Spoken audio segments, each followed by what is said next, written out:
You are in the closet with Willow and my guest, Dorothy Parker of Dorothy Parker Designs. So, Miss Dorothy and I started in the closet, and that's how we got to know each other because she came in to design a closet for her client. And now we get to be in the closet with our thoughts, our ideas, and maybe just a little bit more real. If anybody was meeting you right now, today, in this moment, what would you want them to know about you? Well, I guess I would want them to know that I've been doing design and in the design industry for over 20 years, which makes me feel a little bit old. But, I am lucky enough. I've been doing so many different types of design that interior is my primary, but I've also done floral design, I've done set design, I've done styling, photo shoots, all the different things.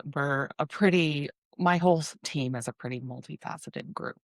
What's your favorite of all those? Interior design is my favorite. Mhm. I would say styling and flower arranging I are was two of my very favorites. I learned that about you just recently when I Right. went to your home and I saw Yeah. that you had like clearly run outside and Yeah. grabbed what you normal people would maybe come across as weeds.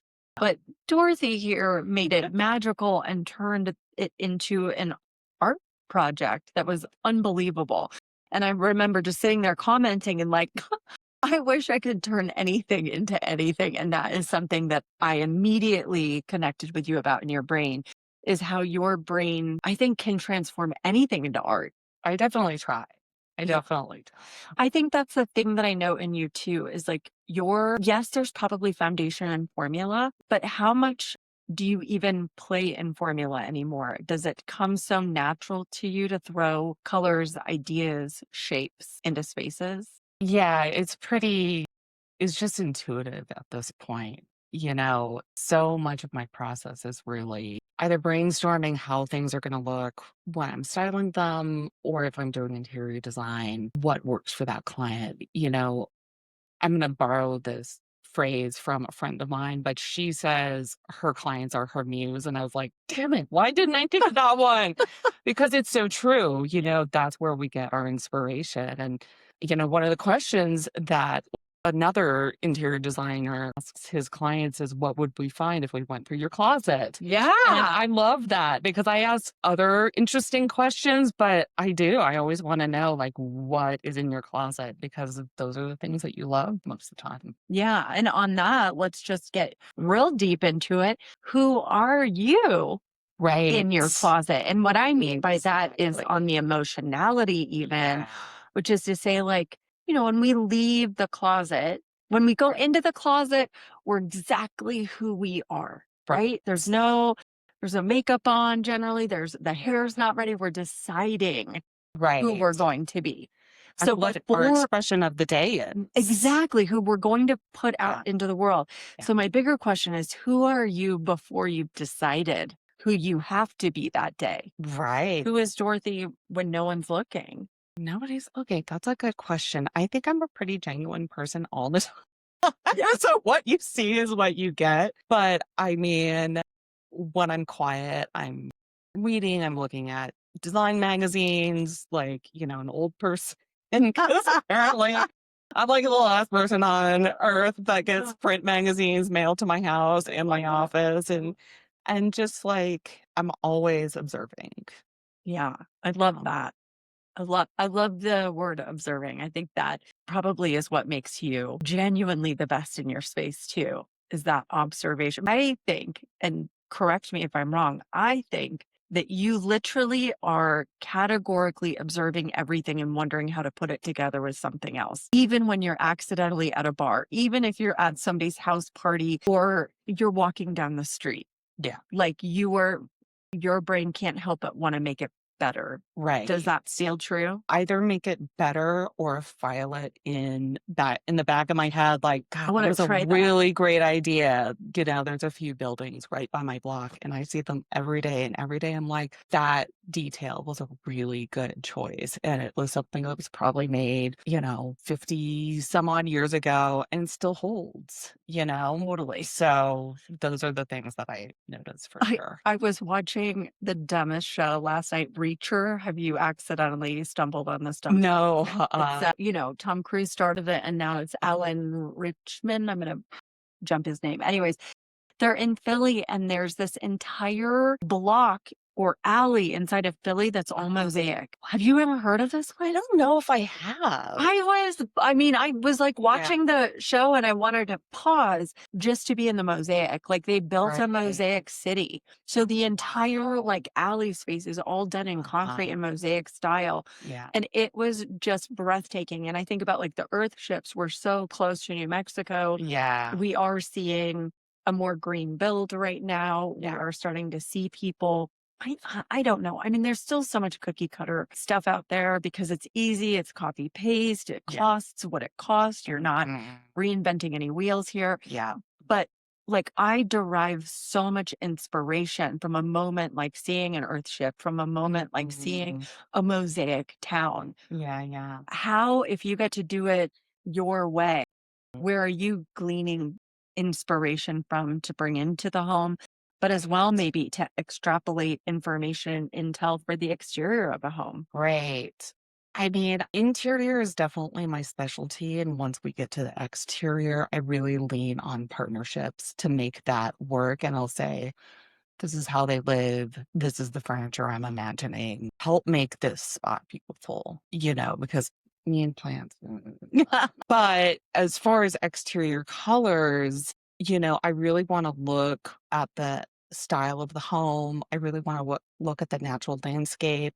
And maybe even if the natural landscape inspires me with some type of color. And again, it just goes back to that. My client is my muse. I get to know them really, really well. Mhm. We do a long questionnaire.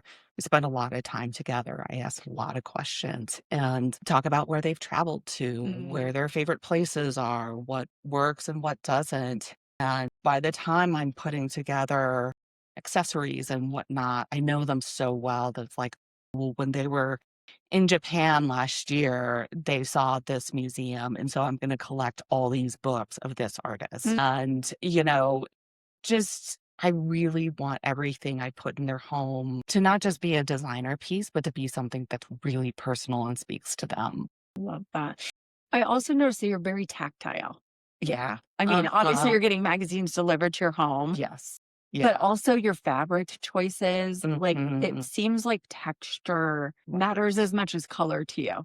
Yeah, absolutely. And some of that is also because all my clients have kids and dogs and live hard. And so, the project that you and I worked on, they have multiple cats, giant dog, teenage boys, and they live hard in their house. Not as much now because they have enough space to Right. spread out. But, part of that selection is, well, this is going to survive better if it has that texture. So it's not like every little thing shows up Mhm. on it. Yeah. So that is part of the decision. The decision. Mhm. It's so interesting because here I was just thinking, like, legitimately, you chose like the fabrics, even for the sofas. It's around a texture choice, but now that makes even more sense that it goes to wear and tear as well, and the Yeah. performance of those materials also. Yeah. Yeah. I mean, our goal is that you get tired of the furniture we pick before it starts showing wear.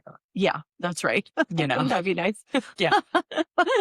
That's my goal. Usually mine are in the dumpster for the affordability that I have. So it's like, I understand. good Yeah. hard, sister. I know. I know. Yeah, I get it. I mean, I hate to say that I'm part of the disposable furniture collection at this point, but it is. Where do you think, if you are somebody who is having to DIY, what's the number one investment that you would say? Is it furniture or is it something else inside the home that you think is a bigger, better investment?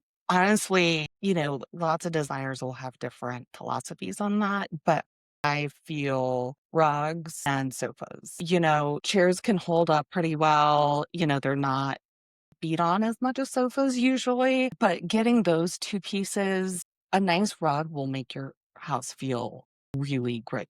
And on top of that, there's all this what material and this and that. 100% wool is really best. And some people will debate me and be like, we want it to be vegan. We want it to be this, like polyester is more durable. But some of the vintage rugs that I get, they've been around for over 100 years Yeah. and they're 100% wool. Yeah, So, that's right. Well, and to the vegans out there, recycling, I think, is more vegan than buying polyester. I agree. I think finding those Mhm, vintage items that have mhm. existed much longer than us is like giving second life to those Right. things. And if you are somebody that's like, no, hard no, and I actually have somebody that's allergic to Well, wool, so that's fair. yeah, That's but fair. then my next choice is cotton because you can get a good cotton flat weave that, there's all this hype about washable rugs, which one, they're kind of a pain. Like if it's like a runner, is like, that's great. If it's anything bigger than a runner is like, that's a pain because like you have to move your furniture. But a flat weave cotton can be thrown in the wash, Yeah. and just hung to dry. I've done it 1,000 times with even vintage pieces Yeah. that are just cotton. Well, most of these washables are disposable anyways. Like, A lot of not them great. are, yeah, It's not a great lot of stuff. them are. What did you believe about business when you started that you no longer believe? I was thinking about today is I've been here long enough. It's been 5 years and it's just hitting. I'm just like, you know what? I've always said this personally, not everybody is going to like me and I'm not for everybody and that's okay. And I've always felt that way about my design, but it comes down to my process and, my decisions. At some point, we get to be hired on the merit. Right. Exactly. I fangirl this one all day, every day.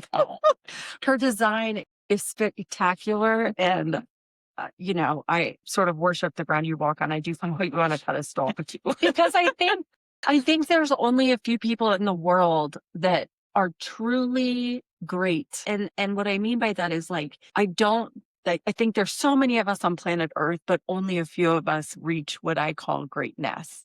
And I think your aesthetic, your ability, the way your brain works has that frequency to it. And so, I mean, I am going to be here on planet Earth as long as I'm alive, cheering you on and hoping that you reach that maximum level of that greatness that I know is inside of you. And you and I can debate that one all day long about knowing the game that's also out there to be played to Yeah. hit greatness, because we Yeah. do know that it is. I mean, one of the things that I'll say I've learned about business is it's a pay to play scheme. Absolutely. In case you didn't know, No matter what. Yeah. No matter what. everything's pay to play. Yeah. I think to get in a magazine is pay to play. To get, Absolutely. I don't think Kate Spade became Kate Spade because she had a great purse. I think she knew somebody. Yeah.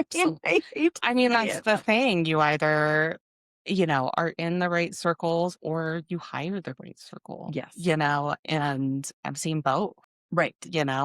Yeah. And in this environment that we're in, it's just really like there's so much noise out there. It's really through all of that when we're promoting ourselves. So figuring that out is Yeah. And with that, let's talk about self promotion. Something that I love the most about you is you never bristle when you say, I'm actually the best. I had a drink or two. But I hope that you didn't go home and doubt that. And I hope that you didn't pause inside of yourself and say, God, that was so braggy of me. I shouldn't have said that.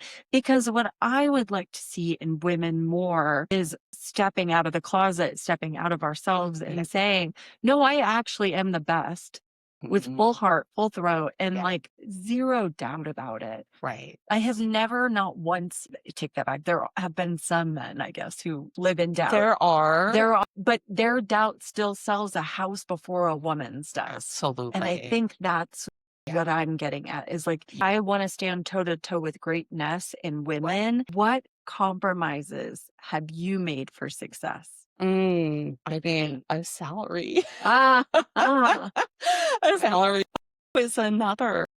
big. We're so lucky. We have a lot of privilege here, but there's no way I could be doing what I'm doing back in California because we didn't have the bandwidth. We both had to just keep grinding and paying for childcare, paying for, a mortgage and property taxes that were also a mortgage and, that type of thing. So I would say, I mean, I didn't move here to start this business, but part of the compromise of us moving here, because my husband wanted to be here, and I was like, I love California. Yeah. And I was like, well, fine, but it's my turn. It's my turn to focus on the business. Like, I've been working on this for a long time, and we'll have a little bit of money to start it. So let's do that. Mhm. Yeah. I think that is also a misnomer about business is how many people look like they're doing well on the outside, Absolutely. Yeah. but ultimately on the inside, Mm. we are sacrificing, financially sacrificing from salary down to family, down to where we have to live to do the thing. Because you and I have this in common. We're We're both working with our husbands. working with our husbands. Well, let's take that one in the closet and out of the closet. Yeah. How are you? How is it working with your spouse and partner? Yeah, it's interesting. We have always worked together as long as we've known each other. And so that, to age myself again, that was in 2001 that we met. The big difference now is that there's a more of a hierarchy, and I'm hierarchy. The boss. I'm the boss. You're the one. And previously, when we worked together, we worked for the same interior designer, but in different departments. She was out in the world. I was at the office. We were doing very different work, and we still do very different work, but the Venn diagram is solid. Tighter. It's a lot Tighter. tighter. And so just kind of navigating that and having, we both have employees and like, okay, we're bringing in something that happened outside of work into work, and that personality, and how can we like calm that down a little bit, tone it all down. And so just figuring out all those dynamics. How are you doing bringing it home or not bringing it home? Or is it always with you like it is for us? It's always with us. And the good thing is that Buck and I have really great boundaries. And like last night, I had a lot more energy than he had, and I was like, what's your plan tomorrow? And it's like 8 p.m. Right. And he's like, you know what? I'm really tired. Mhm. We can talk about this tomorrow. Yeah. And I was like, you were totally right. I think that's why we have a good marriage, is because we are those kind of people that just say, this is what I'm needing right now. And the other person is respect. Well, and I think there's a both and too with living with we've always been entrepreneurial, but we've been in two different entrepreneurial buckets. So Aaron always owned his own business. I always owned business. Right. So being in business together, the thing that has changed is now we're both talking about the same business. Yeah. Whereas before I would talk about my business and he'd get bored hearing about mine, and then I'd get bored hearing about his. Because we'd have overlapping commonality, but for the most part, I was like, I don't really care about your closet business, babe. Yeah. And now I'm yeah. Yeah. Okay. So what if you, you're stepping on a different precipice. Like you've moved here, you've established yourself, but you have decided to get on the high diving board right now, in my opinion. Do you agree with that? I'm trying. Yeah. So you're really putting yourself out there. What's the dreamsicle right now, if we may? Oh man, love to continue doing really great projects in Durango, but expand beyond Durango. Maybe it's up in Denver, maybe San Diego, getting those national publications that we're slowly like getting little hits from. I'm like, I'll go wherever where we can make a real living. I'm actively pitching that project that we worked on together. Yeah. And just really, that was just so magical. It is a unicorn. It is something that's going to be really like that. I've been in this industry long, that was really unique, but I'd really love to continue to do really large scale renovations, because I'm telling you, like, I'm not that excited about new builds, to be honest. I'm very environmentally focused. And when people tell me, oh my God, my house is green, I'm like, the house down the street that's been here since the 1800s, that's green. Right. Yeah. Get inside of these old timey homes. It probably will cost you the same to buy an old timey home and fully give her life again and remove walls and add space and create and maybe move up, maybe move out. But I think we need to really start honing and focusing in on the what already exists and making it better Right. and giving her life again. That to Absolutely. me is the greener approach, the more environmentally It I friendly mean, approach. it's not just to you, it's evidence-based. Like, Right. if I'm a green AP, and so I've been certified in waste and interior design. It's basically the interior design version of LEED. And we talk about construction waste and how to work with builders to try to get, certain things dealt with. And, this example is a little bit extreme, but in Boulder, you really have to reuse everything you can. They deconstruct, they don't demo anymore. They have nail removers that pull the nails out and take the drywall off. And if they can't reuse it, then it goes to like a resale or something like that. It's really fascinating, to be honest. And yes, I am sure because you and I work in the builder industry, I Right. feel as you're telling me, I know. Can you I imagine? Can you imagine? disappointment in the anger and the frustration of every builder because I know that they are very much like, why are you doing this? Why are you making us do this thing? Uh-huh. And I also think, okay, so that's a pain point. We'll figure it out. Yeah, And I think absolutely. we are only on this planet for a short period of time. At Mhm. this moment in my lifetime, and you and I being Gen Xers, like Mhm. we're clearly not leaving it as nice as we found it, Definitely not. And we're not doing Yeah, any favors. But I do think no. bringing that mid mod or Mhm. that old timey Victorian, Mm. whatever it is, bringing them back to their original life Yeah. and Mm. and expanding and expounding on what Yeah. we couldn't have. What's something on the interior that you're so grateful is leaving? What's one style you're All sold white on? kitchens. Damn, I just can't. I just And can't you do know mine it. is not because I made it She so. didn't, but it's not your fault. Yeah, And I say that as somebody who has designed all white kitchens. that's right. Was it 10 years ago? Yeah. Absolutely. But I mean, it had such a moment where everything was that. Mhm. I was like, okay, we're going to do the white subway. We're going to do the white, this. Every ounce of it was white. White, that And flavor. it really made me real sad after the first few I It's saw. very institutionalized. It Yeah. is. And we're like Yeah. in our trad wife cooking era, apparently. So I'll learn. We gotta get Hmm. back to the farmhouse, right? Is that Exactly. what's happening? Is it farmhouse vibes? What are we doing? I think it is, to Yeah. be honest. I think it is farmhouse vibes.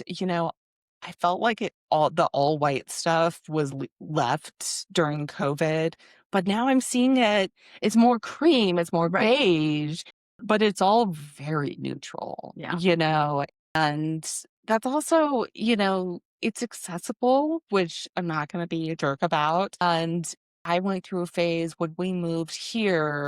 I was so used to like pattern and color and everything. I was like, I am actually going to go and do a palette cleanse and do more whites and creams. And that's what my living room is. But then, like, right across the hall is a purple ceiling. And Right. then I've layered in. So, not that, you can't do things with all those colors that can't be interesting. But, I think it's hard for people to imagine. And lots of people are afraid of like what happens if I get tired of this. And my philosophy, and I hear this from like, interior designers also like, well, it's harder to change a red sofa than like changing the pillows. I'm like, yeah, but that just feels like you're selling out. Right. you know like, love what you love, Yeah. pick what you love, Yeah. and there's no guarantee that you're not going to get tired of something that you thought was safe in 5 years. That's right. That was going to be my next So question is like, again, back to that sort of mhm. investment piece is like, I mean, I too am a bright colored person, but it also means that my bright colors are going to change. And I do other things like where I will feel disposable will be around the curtains Right. or that maybe that rug or Right. find those items that I can Mhm. replace more suitably than the couch, but choose the couch that I absolutely will Yes. live with forever. Yeah, Uh-huh. absolutely. Yeah. What's something that's coming into the interior that we should be excited about that might be different or I mean, the thing that I just keep seeing is after, in contrast to all that neutral white beige, beige? trad wife, the trad wife beige phase that seems to be happening is maximalism. But, I've been doing maximalism for a really long time. The thing that is unique about this is the fact that it's more about personal expression and Mm. not just like maximalist for maximalist's sake. Is like find something that's interesting, find something that speaks to you. This goes to both interiors and the home renovation that we were talking about. The thing that's nice about thrifting and vintage, you can imagine a different story about what it was before. Shout out one place that you think is great for interior. I would say the folks at Urban Market, they actually have some real skill there. They're not just salespeople, and a lot of their things are customizable. They have a really wide range of budget things. I mean, I've gotten, a really not very expensive, very contemporary sectional sofa, and I've gotten a very on the flip side, like a highly custom piece. And, that's when I coach and work with clients that need help. Otherwise, we order everything, we design everything ourselves and get it from wholesalers and whatnot. Mhm. But I would say they have a good thing going. I love that. Yeah. What's one thing you want to take out of the closet? One thing I want to take out of the closet. Like one thing you can shout off your chest out of the closet. I don't care if it's politics, kids, Yeah. family, whatever. Well, something that's been on my mind is lots of people are confused about what we do. And, I get calls. I've gotten 2 calls this week about helping upholster furniture. I'm like, not actually an upholsterer. That's a really different skill. Like, I'm not stapling anything. But I mean, we're just so multifaceted and we zoom out and really see the big picture of how we live, how people live, and what is going to work best for them, but also like moderating that with a couple that both have their needs and wants and desires. And how do we speak to both of those? I am designing a life. Yeah, it's a lifestyle. Yeah. I'm It's designing definitely your a life lifestyle. for sure. Mhm. Thank you for doing this today. Thank you. Thanks for getting in having my me. closet. You're welcome. I never thought I'd go back to the closet. Well, if you're going to be in a closet, be in a real closet. And we do not condone actually staying in any closet. We We do hope you not. all come out of the closet. But if you're Be going to be in free. the closet, it's because you're hiding from your family, your children, or you're just getting ready to be exactly who you are today. Exactly. Yeah. All right. Awesome. Peace and y'all. Love you. Bye.